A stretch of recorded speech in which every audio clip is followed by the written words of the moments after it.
What's up, brother? All right, we back for the second part of the interview. We last left off talking about a fight with you and Manny, man, in Dubai. Oh yeah. I'm going. That's a good. Yeah, I'm glad you brought that back up. We putting it together now. Really? Yes, I'm working on it now, man. Could that really could Huh? that happen? Can that really happen? Well, it's going to happen. You know, I was working on selling some real estate in Dubai to a couple of friends of mine, and you know, that situation with Manny Pacquiao came up, and it just all came together. So you know, I got the Warriors over in Dubai that's gonna put it together. You know, that's interesting because, you know, you got the Earl Spencers of the world, the Terrence Crawfords, man, that really want that Pacquiao fight. And you said you could get that fight with him. I mean, I'm not gonna say it's done, Yeah, correct. but I'm gonna say money talk. Money talk. You see what I'm saying? Money talk. Now, I got to ask you, man, now you're in the journey in your life where you're actually helping the next generation. Talk about that journey right now in your life now where you're helping the young fighters and being a coach, teacher. It's a humbling experience. It's a humbling experience. I mean, I am a I don't know how to I don't know how to say it, but I am a helper. How about that? You know what I mean? I train these young men, man, and guide them and lead them in the right directions. Teach them how to be successful within before they try to obtain it without. You know what I mean? And it makes me a better person, a lot more better person. In my experience with other people and training these young men and teaching them and watching how they do some of the things I did that's not right, and watching them the decisions they make, and understanding that it's not just about boxing. It's not just about boxing. I take these guys, man. You know, I pray with them, I fast with them, meditate, teach them how to go within. It's been very interesting. Now, do you have any young men right now that you really say that you feel can go to the next level in the sport of boxing? Yeah, I got a kid, Killer Cam. Cam is 12, 13 years old, man. He's from Atlanta. He got oh man, unbelievable. Matter of fact, he got a brother. He got a brother that's a pretty good artist. Ola Runt. Shout out to Ola. Killer Cam in effect. You know what I mean? We got a shout out to him. He's doing big things up there. He's about 12, 13 years old, man, but he remind me of me. He remind me of me when I was a kid, man. I promise you, when I look forward to seeing him every day, just so I can see me. Just to put a smile. And guess what? Sometimes he can be hard-headed, but I just want to see me. It's amazing to drive and just even his body. If you see his body, man, this little kid got abs, man, he got a chest. He ain't but 12, but he get that work in. You know, one of the things you talked about was getting with a good promotional company and the rigors of shifting through bad contracts and things of that nature. What are your thoughts on someone of Al Heyman who's been good for the young black fighter in the sport of boxing? Hey, man, Al Heyman has been the savior to boxing for fighters, especially African-American fighters. You know what I mean? The market was tough for us because of the competition. You got to think, when them promoters go to Mexico and get them fighters, they can pay a lot less than they pay an African-American fighter. You know what I mean? And they be just as good, if not better. So when you got somebody like Al Heyman come in here and give value to us, and even to fighters, period. Al Heyman came in and dumped money into the sport, man, to help fighters. I mean, he's the savior of boxing, you ask me.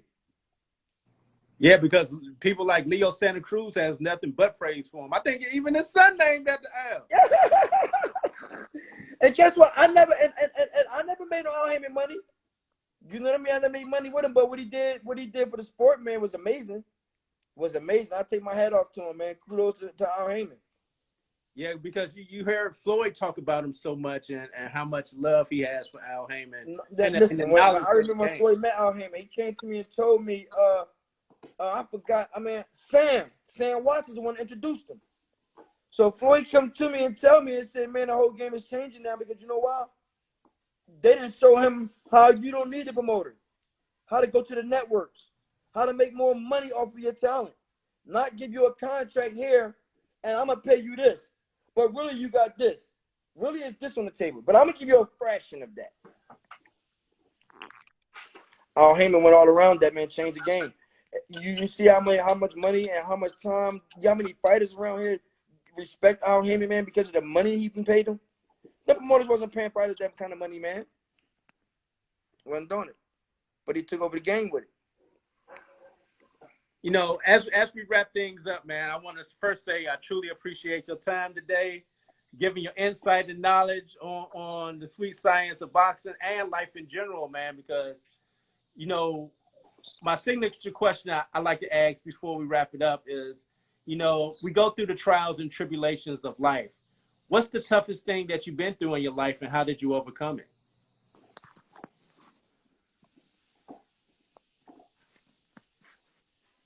The toughest thing in my life, man, was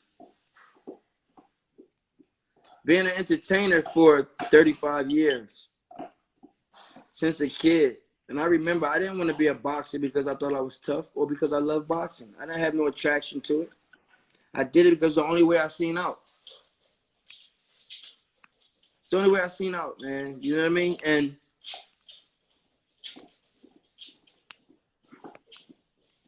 I don't, when I'm trying to find the words to say it, you know what I mean? I've been doing it 35 years. And when you realize you wake up one day and that's no longer something you're doing, I go in that gym and sacrifice my life, man. I miss meals. Went inside that gym and gave my life, everything I had until I wanted to pass out. But now one day I go inside the gym, it's not about me no more. It's about somebody else. Not just about them, but I got to give everything I got for them. It was rough. It was rough. It was rough. It was rough, man. It took some getting used to, you know what I mean? To walk away from something that I love so much. I did since I was 10. I was 38 at the time. I had to walk away from it and step into another road. But once I began to let go of what I wanted, man, and I began to grab hold of a higher power, something that was greater than me, I began to not ask my friends, my mom, a lawyer, a manager. I began to go in my room, man, and cry and ask God which way to go. And I was crying one day, and I picked myself up, and I said, you know what? I'm not going to lay here. I'm not going to lay here, and I'm not going to accept this. I'm going to reinvent myself. And when I did that, I looked the way I look now. Why did I look like this when I was fighting? Think about it. It's called reinventing, man. You took that energy, and I didn't allow myself to go into a whirlwind of negative thinking. I lost hope for a minute, but I had to get it together mentally. And when I got it together, man, my life changed. You know what I mean? If we can control your mind, you can control your world. Sometimes pain doesn't mean negativity all the time. Pain is a process towards success.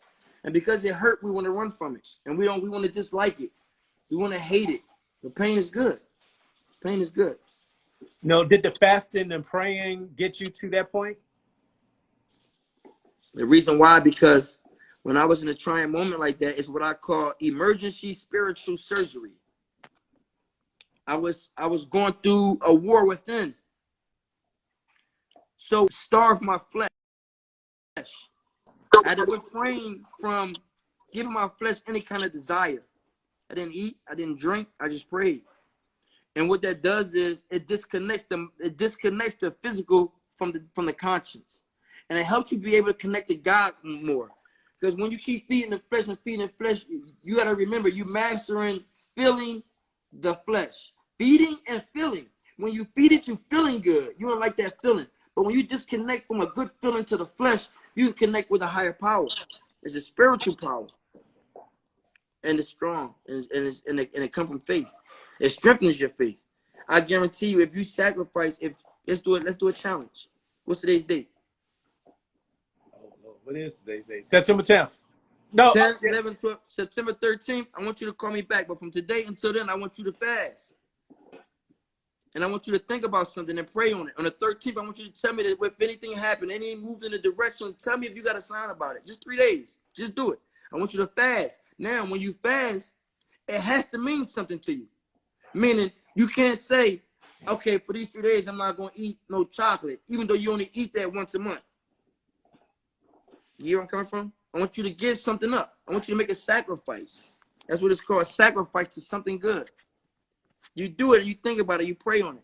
Sometimes if you go to bed, you pray on it. You close your eyes and you think about whatever that is.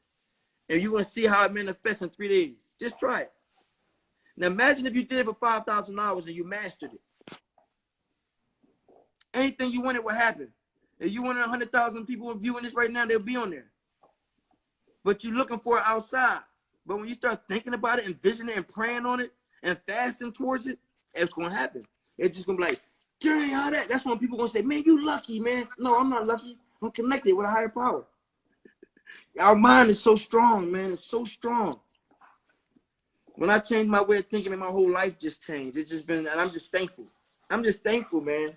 Now, I ain't sleep, man, and since, yesterday at 5 o'clock. Sometimes I can't sleep because I'm so happy. I'm so thankful. But I had dark times. You see this? I got a scar right here, man. You can't see it, but I got a scar there, man. I got a story to tell you. We're going to save it for another episode, though, because we're going to enjoy this. We're going to milk the game on this one. Have you ever made the pilgrimage to Mecca?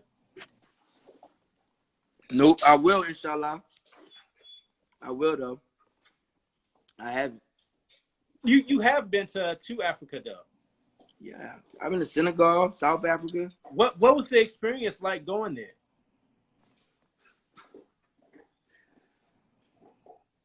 Imagine this. This is another shocking event, okay? Imagine this.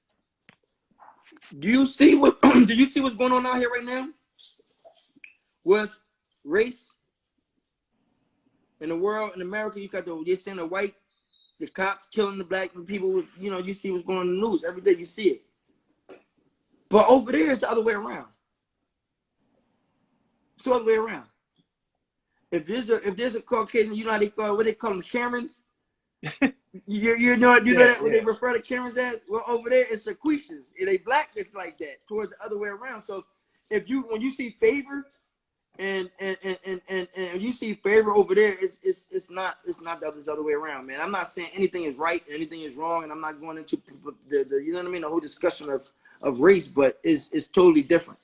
It's totally different over there. Because you got to remember, they went over in South Africa. Man, that's a whole nother lesson. I don't want to get into it. We'd be fair on that one. You ever been to South Africa? I've never been to Africa. It's a different world, man. It's a different world. I've been to some good parts over there, and I've been to some rough parts. And the rough parts is really rough parts. Like no road, no cement, like dirt roads. When you talking about the hoods over there, man, I that's probably the first place I went to when I went to the hood over there. And I said, damn, I'm glad to be American. Like, some of them don't got roads, don't even got street lights. So at nighttime, it's like, if you don't know where you at, you in trouble. The whole place is dark. But people talking outside, radio playing, like, oh, I'm not going out there. It's a different world, man. They got... Being a black man from America, how were you treated over there? Because, you always hear the stereotype, oh, they don't like us, black Americans. Man, let me tell you, I was treated like a king. Like a king. Like a king. You hear what I'm telling you? Like a king. Like, for example, I mean, it's just different. I was raised in America, man. You know what I mean? I experienced racism. I had. You know what I mean?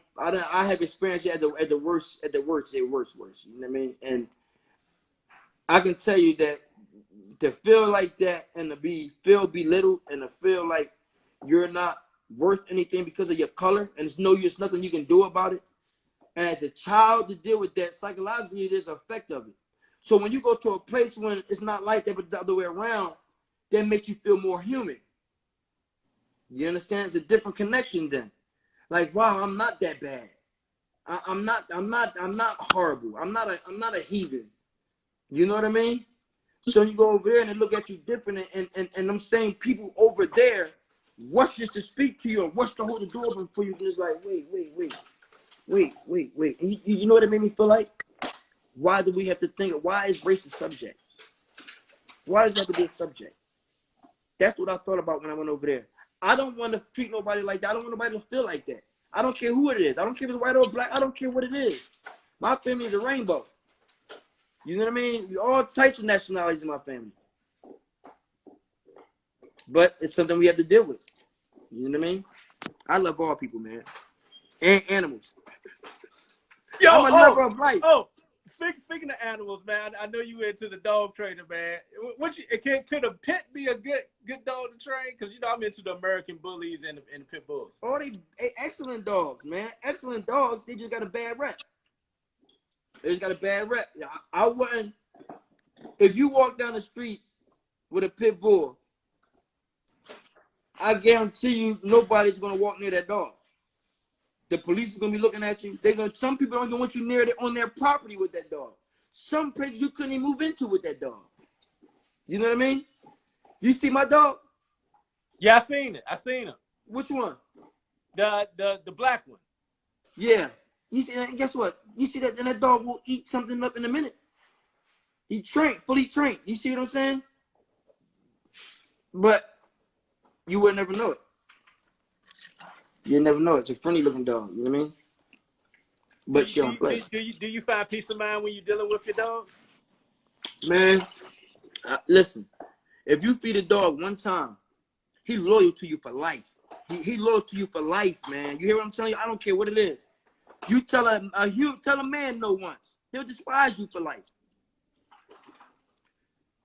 That's just the way of life. Yeah. I love animals, man. They're the most sincere creatures I'll be around. I can trust them. You know what I mean? I know they got my back. I got their back. I don't have to question them. No, I don't have to question them. And they do what I tell them to do. You know what I mean? They're not in the way. Man, I hope it really happens with you and Pacquiao. I would love to see that. Before you answer that, going back over your whole career, just looking at the moves that you made in your career, would you ever go back and change it if you knew what you knew now? Anything? Is there anything you would go back and change? Yes. My lack of discipline. The only thing. I wouldn't change any other scenarios that I didn't deem fit, because if I do that, there is a domino effect that's going to change a bunch of other things that I might not want changed. So I'm going to stick with the things that I can control. That is my own mind. I could have done better control of my mind. Discipline. I could have changed that. If I had better discipline, things would have happened a little different. You know what I mean? But they happened the way God wanted them to happen because of my decisions. They were permissible. That was God's permissible will because of my decision. Now, He knew it wouldn't destroy me. You know what I mean? Do you and Floyd talk to this day? No, I haven't spoken to him verbally in probably 3 years. I spoke to him on Instagram probably a couple months ago. We spoke on Instagram.